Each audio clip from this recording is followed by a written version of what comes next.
Genesis 8, chapter 13. Noah was now 601 years old. On the first day of the new year, 10.5 months after the flood began, the flood waters had almost dried up from the earth. Noah lifted back the covering of the boat and saw that the surface of the ground was drying. 2 more months went by, and at last the earth was dry. Then God said to Noah, "Leave the boat, all of you, you and your wife and your sons and their wives. Release all the animals, the birds, the livestock, and the small animals that scurry along the ground, so they can be fruitful and multiply throughout the earth." So Noah, his wife, and his sons and their wives left the boat, and all of the large and small animals and birds came out of the boat, pair by pair. Then Noah built an altar to the God, and there he sacrificed as burnt offerings the animals and birds that had been approved for that purpose. And the Lord was pleased with the aroma of the sacrifice, and said to himself, "I will never again curse the ground because of the human race, even though everything they think or imagine is bent toward evil from childhood. I will never again destroy all living things. As long as the earth remains, there will be planting and harvest, cold and heat, summer and winter, day and night." Genesis chapter 9. Then God blessed Noah and his sons, and told them, "Be fruitful and multiply. Fill the earth. All the animals of the earth, all the birds of the sky, all the small animals that scurry along the ground, and all the fish in the sea will look on you with fear and terror. I have placed them in your power. I have given them to you for food, just as I have given you grain and vegetables. But you must never eat any meat that still has the lifeblood in it. And I will require the blood of anyone who takes another person's life. If a wild animal kills a person, it must die, and anyone who murders a fellow human must die. If anyone takes a human life, that person's life will also be taken by human hands. For God made human beings in his own image. Now be fruitful and multiply, and repopulate the earth." Then God told Noah and his sons, "I hereby confirm my covenant with you and your descendants, and with all the animals that were on the boat with you, the birds, the livestock, and all the wild animals, every living creature on earth. Yes, I am confirming my covenant with you. Never again will flood waters kill all living creatures. Never again will a flood destroy the earth."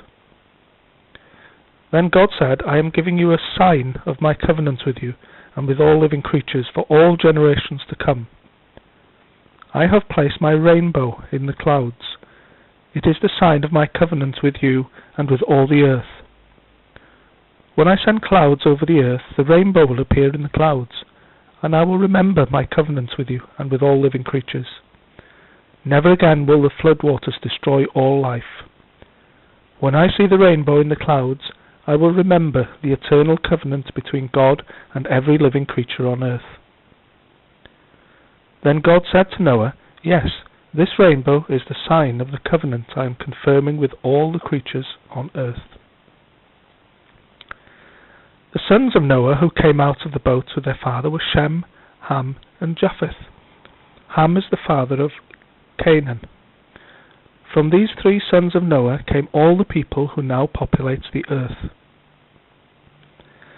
After the flood, Noah began to cultivate the ground, and he planted a vineyard. One day he drank some wine he had made, and he became drunk and lay naked inside his tent. Ham, the father of Canaan, saw that his father was naked, and went outside and told his brothers. Then Shem and Japheth took a robe, held it over their shoulders, and backed into the tent to cover their father. As they did this, they looked the other way so they would not see him naked. When Noah woke up from his stupor, he learned what Ham, his youngest son, had done. Then he cursed Canaan, the son of Ham. "May Canaan be cursed. May he be the lowest of servants to his relatives." Then Noah said, "May the Lord, the God of Shem, be blessed, and may Canaan be a servant. May God expand the territory of Japheth. May Japheth share the prosperity of Shem, and may Canaan be his servant. Noah lived another 350 years after the great flood. He lived 950 years, and then he died.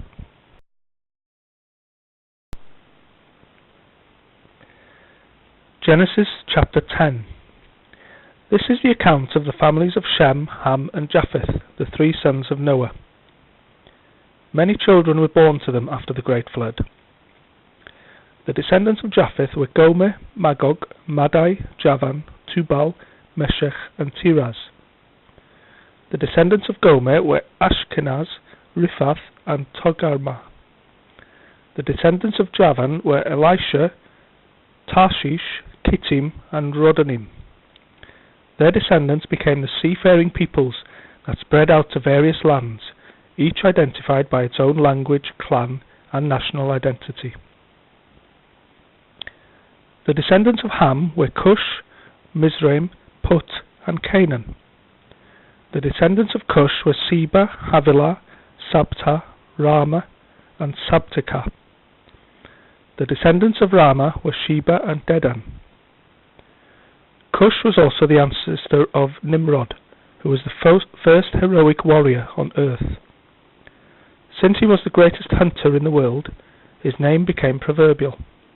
People would say, "This man is like Nimrod, the greatest hunter in the world."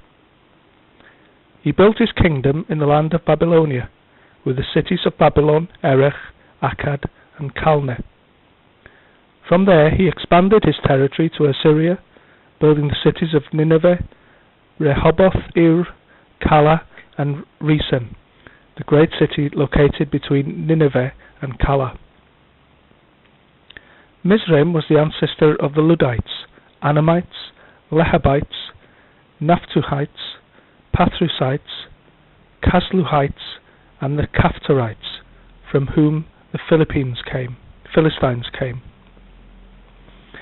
Canaan's oldest son was Sidon, the ancestor of the Sidonians. Canaan was also the ancestor of the Hittites, Jebusites, Amorites, Girgashites, Hivites, Archites, Sinites, Arvadites, Semarites, and Hamathites. The Canaanite clans eventually spread out, and the territory of Canaan extended from Sidon in the north to Gerar and Gaza in the south, and east as far as Sodom, Gomorrah, Admah, and Zeboim near Lasha. These were the descendants of Ham, identified by clan, language, territory, and national identity. Sons were also born to Shem, the older brother of Japheth. Shem was the ancestor of all the descendants of Eber. The descendants of Shem were Elam, Ashur, Arphaxad, Lud, and Aram. The descendants of Aram were Uz, Hul, Gether, and Mash.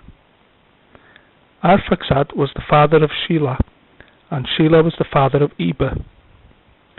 Eber had two sons. The first was named Peleg, which means division, for during his lifetime the people of the world were divided into different language groups. His brother's name was Joktan.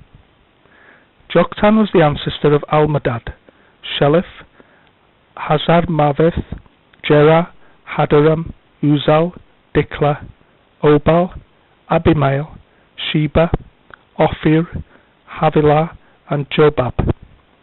All these were descendants of Joktan. The territory they occupied extended from Mesha all the way to Sephar in the eastern mountains. These were the descendants of Shem, identified by clan, language, territory, and national identity. These are the clans that descended from Noah's sons, arranged by nation according to their lines of descent. All the nations of the earth descended from these clans after the great flood.